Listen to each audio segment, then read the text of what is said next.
Assalamualaikum warahmatullahi wabarakatuh. Perkenalkan, kami kelompok 4 Sistem Informasi Manajemen Ketatausahaan kelas 6 MPIC akan membahas dua topik pembahasan dalam video ini. Topik pertama yang akan kami bahas adalah mengenai perangkat keras dan perangkat lunak dalam SIM ketatausahaan, dan topik yang kedua yang akan kami jelaskan adalah mengenai layanan berbasis internet dalam akses pendidikan. Adapun anggota kelompok 4 yaitu yang pertama ada Mbak Muadi Al-Husna, yang kedua ada Mbak Lili Intan Holilah, dan yang ketiga ada Mbak Mutiara Stiana Sevira. Untuk materi yang pertama, kami akan membahas tentang perangkat keras. Perangkat keras atau biasa dikenal dengan istilah hardware dalam bahasa Indonesia ialah salah satu elemen komputer yang sifatnya bisa dilihat dan disentuh secara langsung atau dalam bentuk nyata, yang digunakan untuk mendukung proses komputerisasi. Perangkat keras merupakan bagian yang sangat penting dalam sistem komputer atau perangkat elektronik, karena berfungsi sebagai sarana untuk menjalankan program atau software serta menyimpan dan mengolah data. Semua perangkat keras saling berhubungan dan saling mendukung untuk menjalankan tugas yang diberikan kepada sistem komputer atau perangkat elektronik. Perangkat keras dalam SIM ketatausahaan adalah semua perangkat fisik yang digunakan untuk mengumpulkan, menyimpan, mengelola, dan menganalisis data terkait dengan kegiatan administrasi dan keuangan di sebuah lembaga pendidikan. Fungsi perangkat keras. Fungsi utama dari perangkat keras adalah memberikan dukungan untuk fungsi utama komputer. Perangkat keras atau hardware memiliki 4 fungsi utama, yakni untuk memberi output, menerima output, menyimpan informasi atau data, serta mengolah informasi atau data yang sudah disimpan. Perangkat keras ini berperan penting dalam SIM ketatausahaan, yakni memfasilitasi tugas-tugas administratif, penyimpanan data, presentasi, dan keamanan. Penggunaan perangkat keras yang tepat dapat meningkatkan efisiensi dan produktivitas dalam menjalankan tugas tata usaha sekolah. Selanjutnya ada contoh dan fungsi perangkat keras SIM ketatausahaan. Contoh perangkat keras yang pertama adalah mouse. Mouse berfungsi sebagai alat navigasi utama pada komputer. Dengan menggerakkan mouse di atas permukaan datar, pengguna dapat mengontrol pergerakan kursor di layar. Ini memungkinkan staf tata usaha untuk menjelajahi antarmuka pengguna, mengklik icon, menu, dan tombol yang diperlukan dalam aplikasi atau program. Mouse memberikan kontrol yang presisi dan memudahkan staf tata usaha untuk berinteraksi dengan komputer secara efisien. Contoh perangkat keras yang kedua yaitu keyboard. Dalam tata usaha sekolah, keyboard berfungsi secara luas dalam berbagai tugas administratif, termasuk memasukkan data siswa, mengetik teks, mengakses aplikasi, dan menjalankan perintah. Keyboard memberikan cara yang efisien dan cepat untuk berinteraksi dengan komputer dan melaksanakan tugas-tugas administratif sehari-hari. Contoh perangkat keras yang ketiga beserta fungsinya adalah scanner.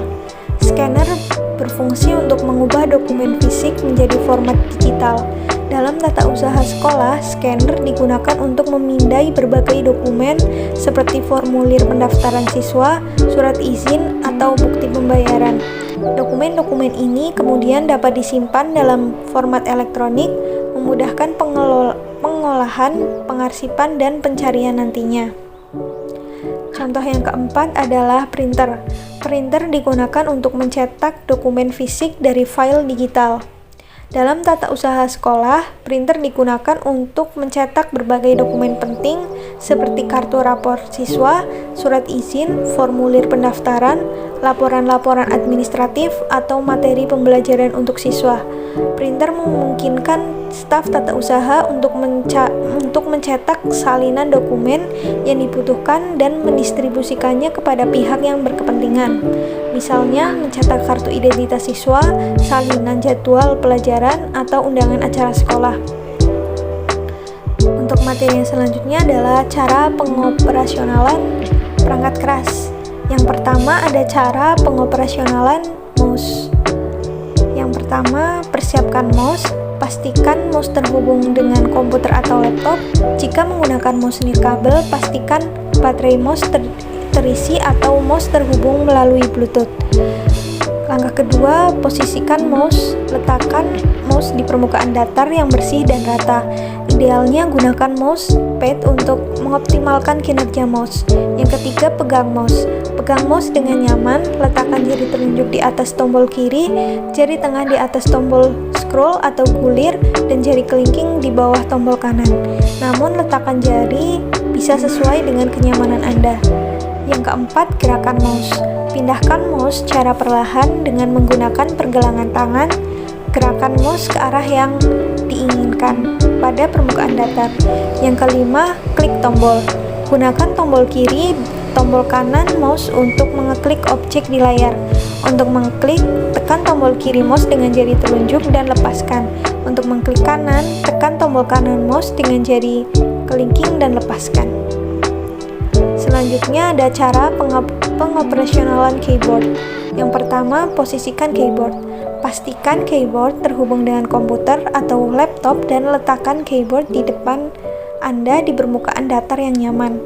Yang kedua, kenali tombol-tombol dasar. Keyboard terdiri dari berbagai tombol dengan fungsi yang berbeda.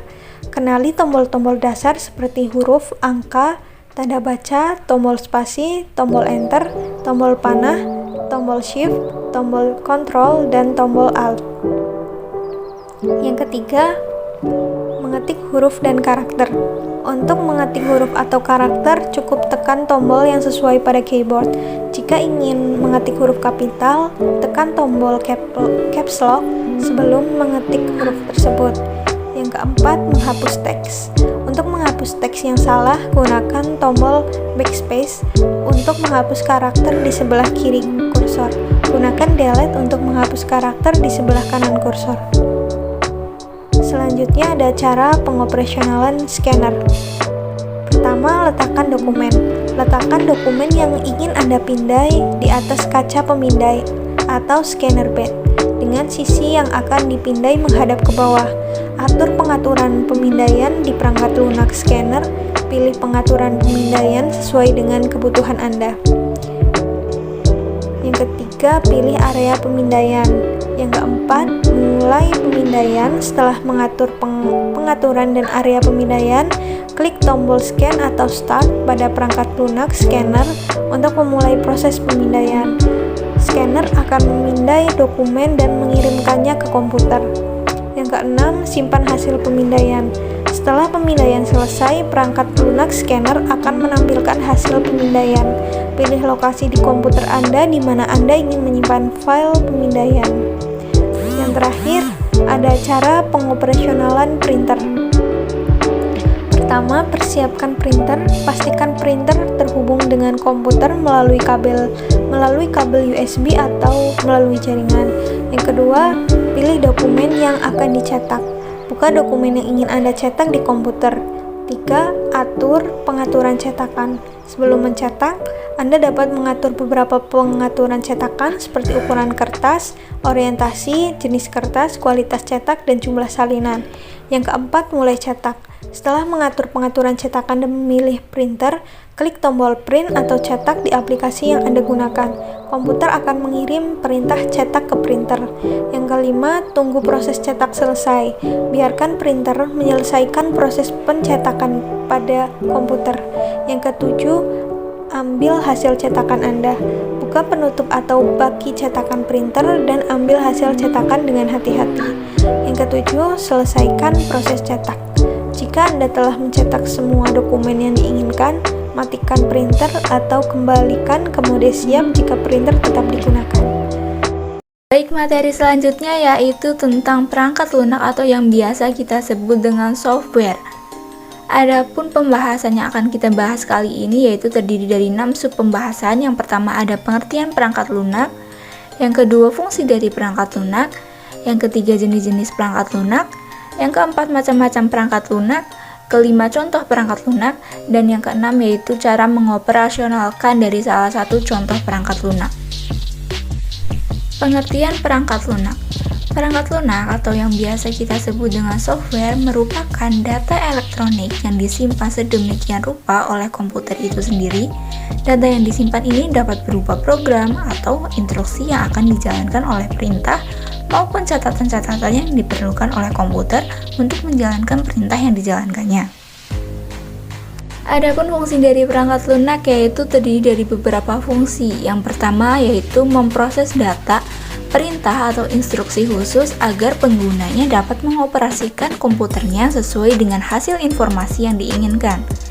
Yang kedua yaitu sebagai sarana interaksi yang menghubungkan pengguna dengan perangkat kerasnya.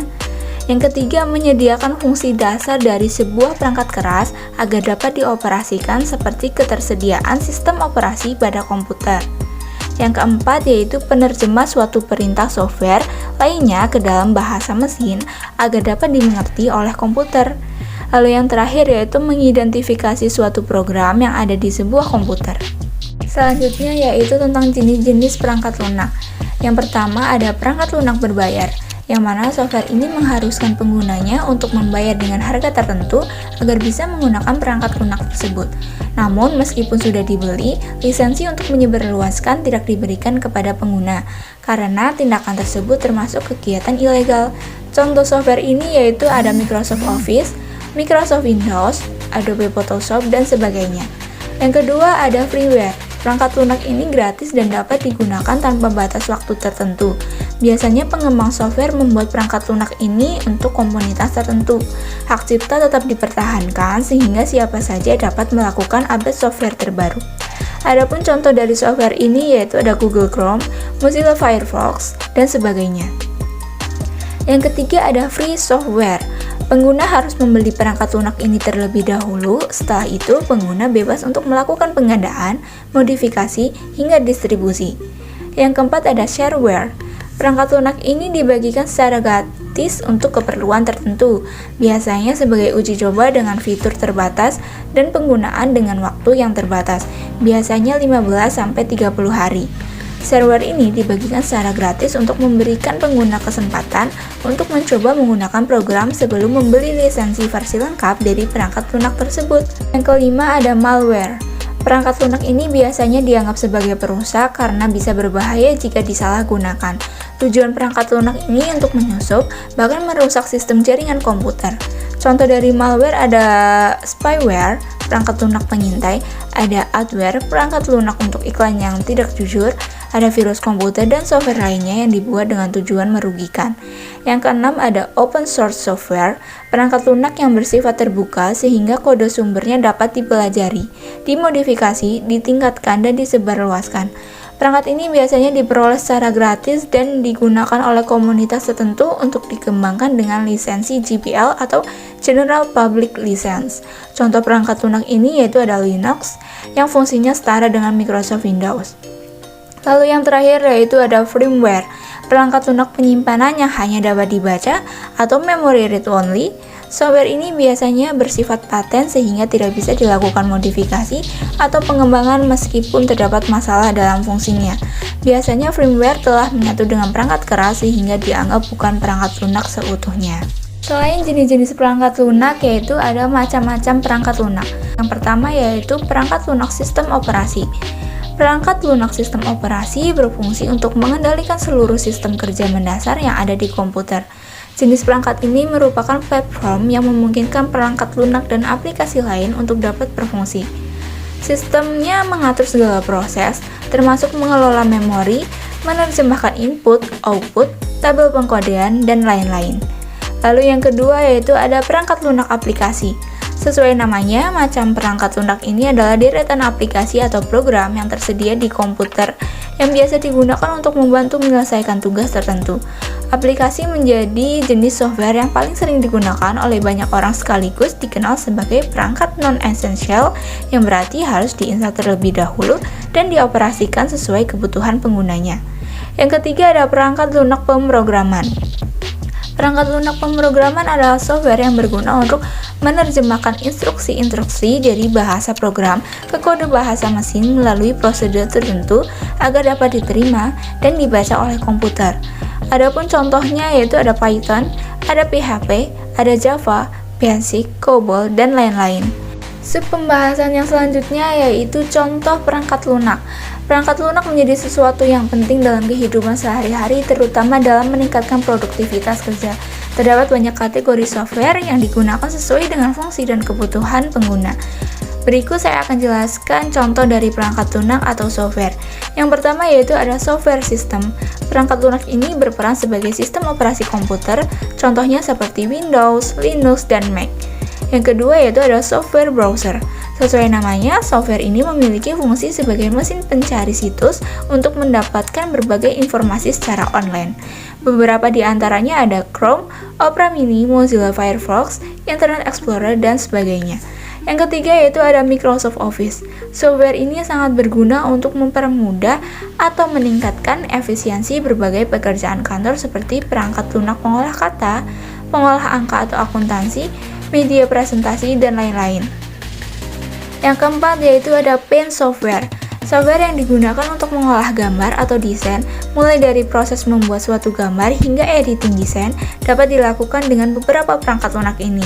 Antara lain ada Adobe Photoshop, CorelDRAW, Paint, dan lain-lain. Lalu yang selanjutnya yaitu ada software antivirus. Perangkat lunak ini berfungsi untuk mencegah masuknya serangan virus-virus yang dapat merusak sistem ke dalam komputer. Antivirus berperan penting dalam mencegah komputer dari serangan virus yang mungkin merusak pada saat kamu download file online atau dari USB yang tersambung ke komputer. Contoh dari software antivirus antara lain ada Smartdav, ada Norton, ada Avegi, dan masih banyak lagi.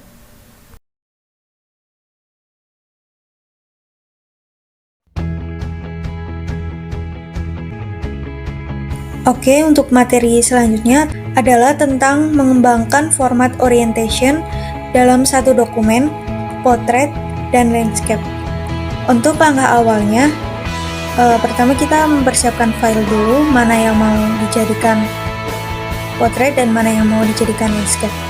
Langkah awalnya, kursor ini kita arahkan ke huruf paling awal, kita taruh di paling depan.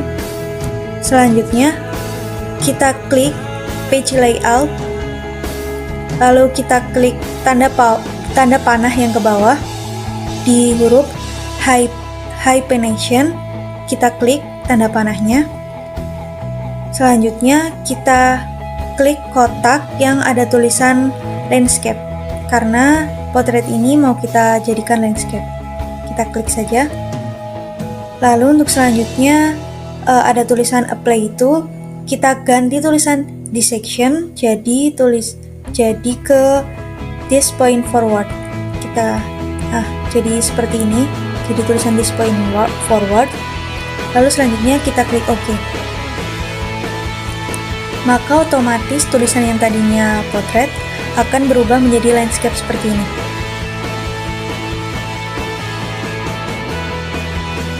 Kita akan mengubah posisi landscape jadi ke posisi potret. Caranya itu sama seperti tadi. Kursornya kita arahkan ke huruf paling depan seperti ini.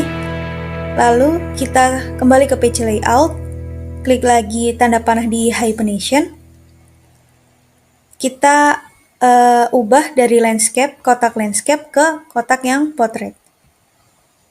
Lalu apply itu kita ganti lagi menjadi this point forward. Lalu kita klik Oke, maka tulisan yang tadinya landscape akan berubah lagi menjadi potret. Oke teman-teman, setelah tadi kita belajar mengenai perangkat keras dan perangkat lunak, kali ini kita akan belajar mengenai layanan berbasis internet, yaitu aplikasi Google Meet. Sebelum kita membahas lebih lanjut mengenai Google Meet, kita akan berkenalan dulu. Apa sih sebenarnya Google Meet itu? Google Meet merupakan aplikasi layanan video conference seperti Zoom. Aplikasi Google Meet dapat memudahkan interaksi tanpa bertemu langsung. Panggilan Google Meet bisa dipakai untuk pertemuan virtual tanpa ada batasan dengan cara join Google Meet di laptop ataupun di handphone. Google Meet dipakai untuk konferensi online, rapat, dan pembelajaran daring. Contohnya saja, penggunaan Google Meet untuk pertemuan karyawan ketika bekerja work from home. Google Meet juga dipakai oleh guru dan siswa ketika melakukan pembelajaran online. Oke, sekarang teman-teman sudah tahu kan apa sih Google Meet itu? Nah, selanjutnya kita akan membahas mengenai cara join Google Meet di laptop. Yuk, mari disimak. Oke, langkah yang pertama, buka browser Chrome di laptop atau komputer. Langkah yang kedua, buka website https://meet.google.com. Langkah yang ketiga, login akun terlebih dahulu menggunakan Gmail. Langkah yang keempat, pilih menu New Meeting atau memasukkan kode atau tautan link. Langkah yang kelima, copy atau tuliskan link undangan Meet Google melalui email, kalender, dan aplikasi lainnya. Dan yang terakhir, klik join untuk bergabung ke pertemuan virtual melalui Google Meet. Nah, sekarang teman-teman udah tahu nih cara join Google Meet melalui laptop. Yang selanjutnya, cara join Google Meet melalui handphone. Oke, sebelum kita mulai masuk ke Google Meet, pastikan Google Meet sudah terinstall di HP teman-teman semua ya. Kalian bisa menginstal aplikasi Google Meet ini di App Store atau di Play Store. Oke, mari kita coba. Oke, pertama-tama klik aplikasi Google Meet-nya. Kemudian pilih gabung ke rapat. Akan muncul seperti ini. Di sini teman-teman harus sudah menyalin link yang akan digunakan untuk gabung ke rapat. Kemudian diletakkan di kolom yang tersedia. Di sini saya akan menggunakan link yang ada di bawah ya. Kemudian setelah itu langsung klik gabung. Nah, di sini teman-teman bisa memilih mau mematikan atau menyalakan mic dan kameranya. Kemudian gabung. Oke, teman-teman sudah otomatis langsung masuk ke dalam ruang rapat yang akan dilakukan. Oke, setelah tadi teman-teman mengetahui bagaimana nih cara join Google Meet di handphone. Nah, sekarang kita akan belajar mengenai cara membuat link rapat dan membagikannya. Yuk, mari disimak. Oke, jangan lupa yang pertama klik Google Meet. Nah, setelah masuk, pilih yang rapat baru. Oke, akan muncul seperti ini. Di sini teman-teman bisa memilih dapatkan info akses untuk dibagikan atau mulai rapat instan. Tapi kali ini kita akan memilih yang dapatkan info akses untuk dibagikan. Ditunggu. Oke, akan muncul seperti ini. Nah, di situ ada tanda salin. Teman-teman bisa menyalin link rapatnya yang kemudian teman-teman bisa bagikan ke WhatsApp atau Telegram atau yang lainnya, atau mungkin bisa langsung bagikan undangan ke email. Oke teman-teman, kali ini kita telah belajar mengenai pengertian Google Meet, bagaimana cara join menggunakan laptop, bagaimana cara join menggunakan handphone, dan bagaimana cara membuat link dan membagikannya. Oke, cukup sekian yang dapat kami sampaikan. Terima kasih telah menonton. Wassalamualaikum warahmatullahi wabarakatuh.